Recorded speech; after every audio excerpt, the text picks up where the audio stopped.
इटारसी से 11 किलोमीटर दूर स्थित भगवान महादेव भोले शंभू का यह तीर्थ स्थान तिलक सिंदूर के नाम से जाना जाता है। यहाँ यह एकमात्र भारत का ऐसा मंदिर, शिव मंदिर है, जहाँ पर भगवान को सिंदूर चढ़ाया जाता है और सिंदूर से पूजन कर, अर्चना कर और भगवान का आशीर्वाद प्राप्त किया जाता है।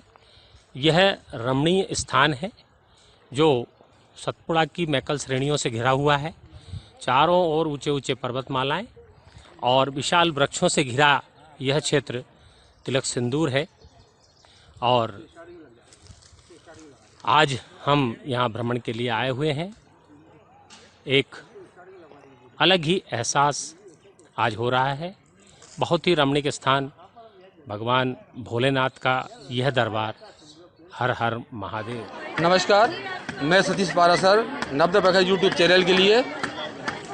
जैसा कि साक्षात्कार की श्रृंखला जारी है, हमारे महासभा में कई प्रत्याशी हैं जो महासभा चुनाव लड़ना चाह रहे हैं। उन्हीं में से एक श्री अनिल शर्मा होशंगाबाद ज़िले के सघन जनसंपर्क में हैं। इसी के तहत वो कल टिमरनी, बनापुरा, इटारसी, होशंगाबाद होते हुए आज तिलक सिंदूर पधारे हैं।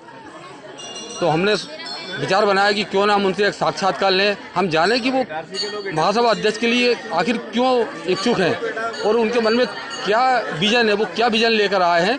ऐसे ही सब प्रश्नों को लेकर आज मैं यहाँ आया हूँ। ये तिलक सिंदूर है। तिलक सिंदूर मतलब बहुत रमणीक स्थल है इस ज़िले का। तो यहाँ आज बाबा भोलेनाथ के दर्शन के साथ ही मिलते हैं हम श्री अनिल शर्मा जी।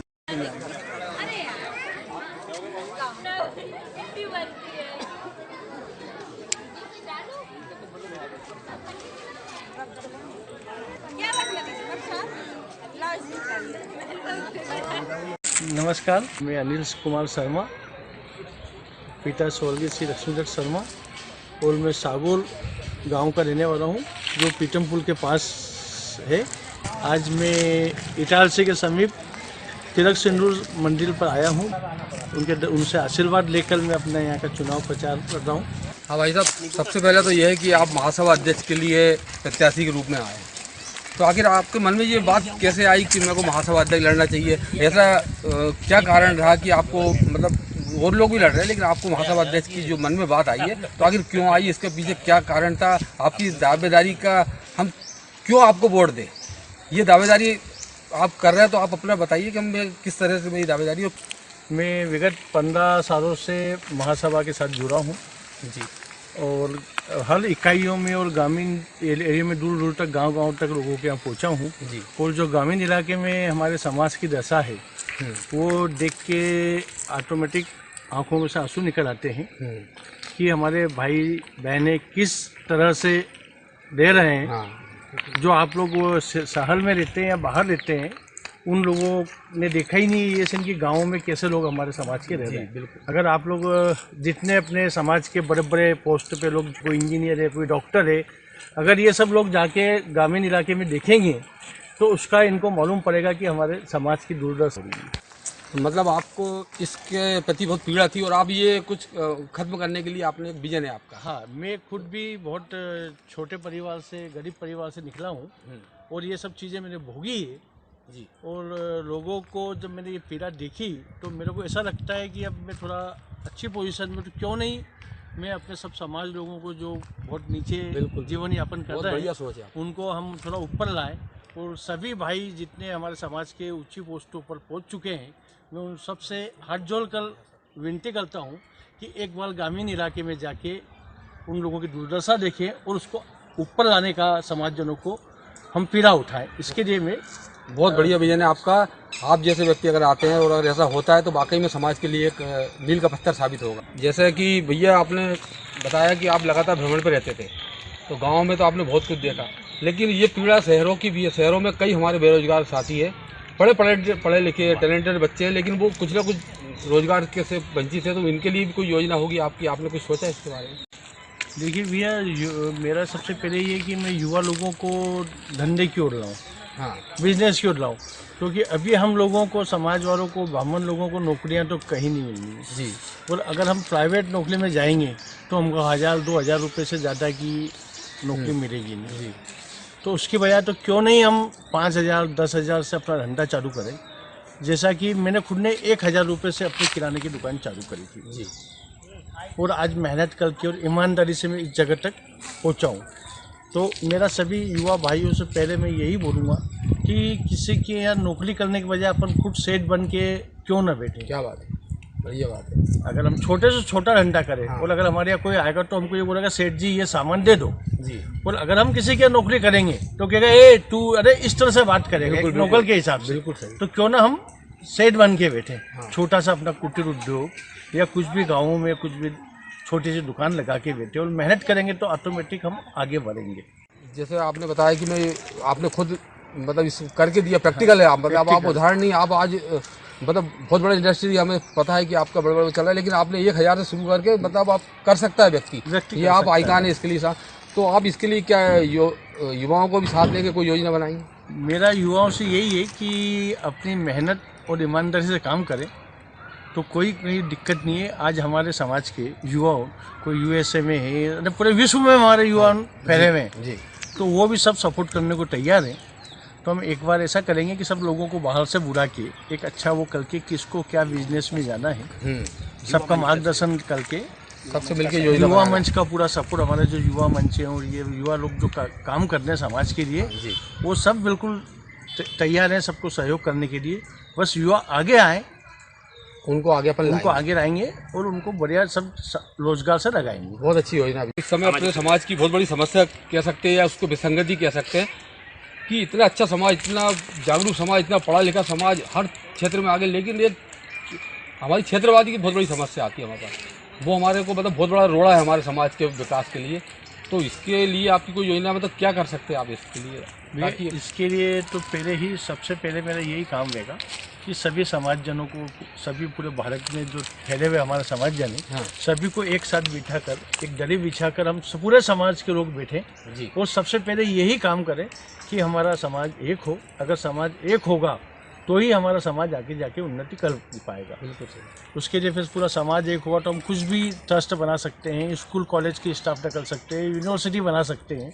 अगर पूरा समाज एक हो जाता है तो हम इन्हें कुछ भी कर सकते हैं। बिल्कुल सही। अगर ये होता है तो हम सबसे पहले, अगर मुझको मौका मिलता है समाज में अध्यक्ष बनने का, आप लोग सब मौका देते हैं, तो सबसे पहले तो मैंने ये सोच रखा है कि मैं जो 3 अध्यक्ष हैं हमारे महासभा के, एक महिला अध्यक्ष, युवा अध्यक्ष और महासभा अध्यक्ष, तो एक तीनों एरिया से हम लोग एक अध्यक्ष देंगे।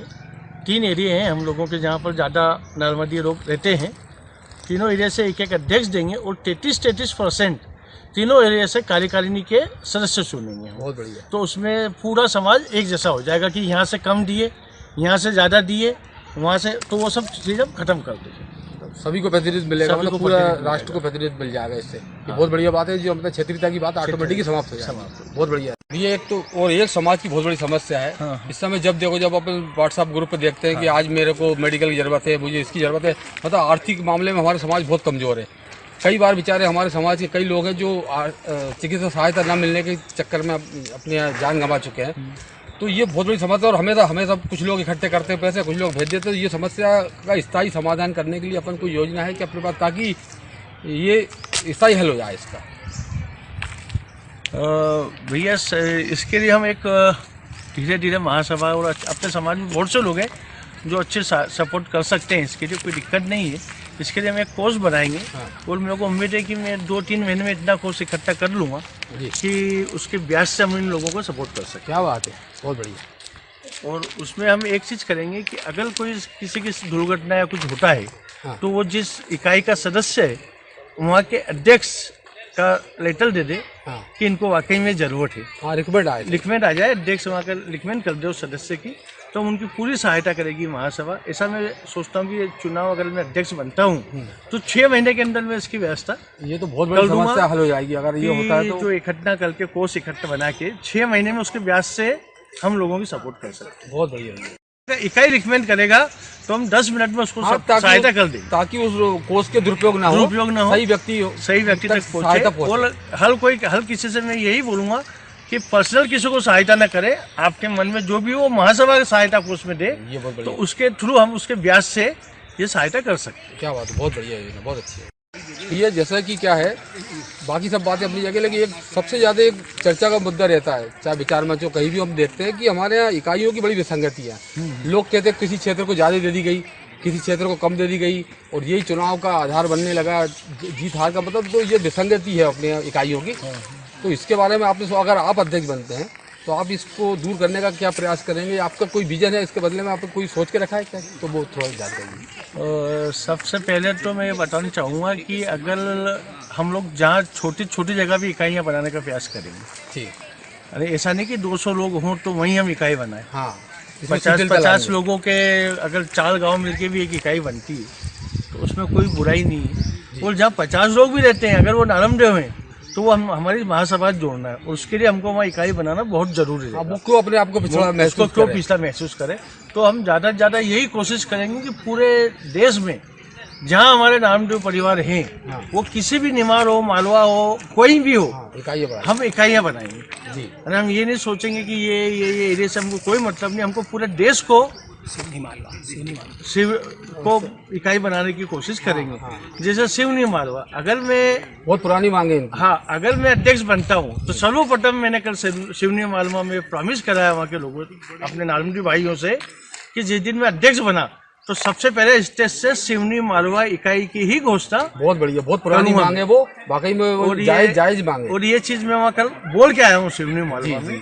कल हम उनके यहाँ भी गए थे, चंद्रायन जी के यहाँ भी, जिनका एक मॉडल टाइप हमने सुना कि आपने कोई, आपका ऐसा विजन भी है कि मैं समाज को पहचान बनाने के लिए, समाज की पहचान के लिए हाँ, मेरा सबसे पहले उद्देश्य रहेगा कि हमारी जहाँ इकाई है या किसी भी गांव में अगर 10 परिवार भी हैं तो हम उन लोगों से इकाई की महासभा के द्वारा वहाँ भी ये कहेंगे कि आप एक बोर्ड लगाइए गांव के बाहर, अखिल भारतीय नालमदी ब्राह्मण महासभा आपका हार्दिक अभिनंदन करती है।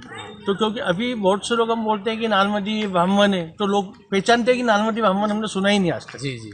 तो हम पूरे देश में ये कोशिश करेंगे कि नालमदी ब्राह्मण की एक अलग से पहचान बने। बहुत बढ़िया, बहुत बढ़िया। ये जैसे अपने बाकी प्रश्न हो गए, अब महासभा अध्यक्ष के चुनाव में आप प्रत्याशी हैं और बनने की प्रबल संभावना भी दिख रही है, तो आप क्या चाहते, कैसा महासभा अध्यक्ष, आपके मन में क्या छवि, महासभा अध्यक्ष में क्या गुण होना चाहिए, उसकी क्या विशेषता होना चाहिए, उसके बारे में कोई कल्पना होगी आपकी, या आपने क्या सोच के रखा, थोड़ा सा हमें बताइए। भैया, महासभा अध्यक्ष को एक तो है कि दूर उसकी शक्ति ये हो कि वो जो चाहे उसी टाइम हाथों निर्णय ले ले। हाँ। ये नहीं कि देखेंगे, कर रहे हैं, करते रहेंगे। हाँ। ये नहीं होना चाहिए, उसी टाइम वहीं स्टेज पे डिसीजन हो जाना चाहिए, किसी भी चीज़ निर्णय लेने की क्षमता, निर्णय वहीं हो जाना चाहिए कि हाँ यह ठीक है तो ठीक है, नहीं तो नहीं। जी, बढ़िया। क्या होता है कि लोग जैसे राजनीतिक लोग ये ऐसा कहते हैं, हम देख रहे हैं, बात करेंगे, ये करेंगे। हाँ। ये नहीं होना, टाल मटोल नहीं, टाल मटोल बिल्कुल नहीं होना चाहिए। सरल और महासभा अध्यक्ष को सरल और सहज होना चाहिए जी। जो कहीं भी चले जाए, किसी के बुरावे पे चले जाए, कहीं भी जाके कच्चे मकान में जाके भी सो जाए, हाँ, मतलब वहीं अनेक गांव में भी ले सकता है, जो उसको ये सब मतलब अपनी जो भी विलासिता की है वो सब छोड़ के कहीं भी चले जाए। हाँ। ऐसा नहीं कि सब कीचड़ है तो यार मेरे जूते खराब हो जाएंगे, कैसे जाऊंगा, कपड़े में दाग लग जाएंगे। हाँ, ये सब चीज़ बिल्कुल नहीं होना चाहिए। तो मैं इसी तरह की संस्कृति को महत्व देना चाहूँगा और इस तरह की संस्कृति को आगे बढ़ाना चाहूँगा कि जितने भी नालमदी हो, गरीब हो, कुछ भी हो, चाहे ठेला चलाता हो, हम सब एक हैं। हाँ, कि मैं, हाँ, और जितने भी, अगर मैं अध्यक्ष बनता हूँ तो अनिल शर्मा ही अध्यक्ष नहीं रहेगा, नालमदी समाज का हर व्यक्ति अध्यक्ष है। उसको इतना पावर है कि वो जो डिसीजन लेगा तो उसके साथ पूरा समाज महासभा खड़ी। बहुत बढ़िया।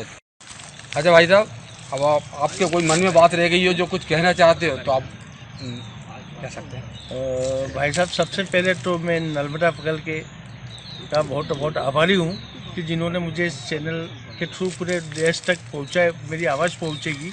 और ख़ास करके सेरेन भाई एवं सतीश भाई, आप लोगों का बहुत बहुत आभारी हूँ कि आप लोगों ने ये मुझे मौका दिया। और इसके साथ मैं ये कहना चाहूँगा कि पूरे समाज जन, जिन जिन लोगों तक मैं नहीं पहुँच पा रहा हूँ, उन तक मेरी आवाज़ पहुँच पा रही है, उनसे भी मेरी यही इच्छा है कि वो मुझे आशीर्वाद देवें। एवं मैं पूरी कोशिश करूँगा कि आप लोगों तक मैं पहुँचने की कोशिश करूँगा, और अगर नहीं पहुँच पाता हूँ तो आपकी इच्छा पे खरा उतरूंगा, आपकी इच्छा पे खरा उतरने की कोशिश करूँगा। बहुत बढ़िया। तिलक सिंदूर से ये थे हमारे साथ महासभा अध्यक्ष प्रत्याशी श्री अनिल शर्मा जी। अब अगली परिचर्चा में मिलते हैं किसी और शख्सियत से, तब तक के लिए नमस्कार।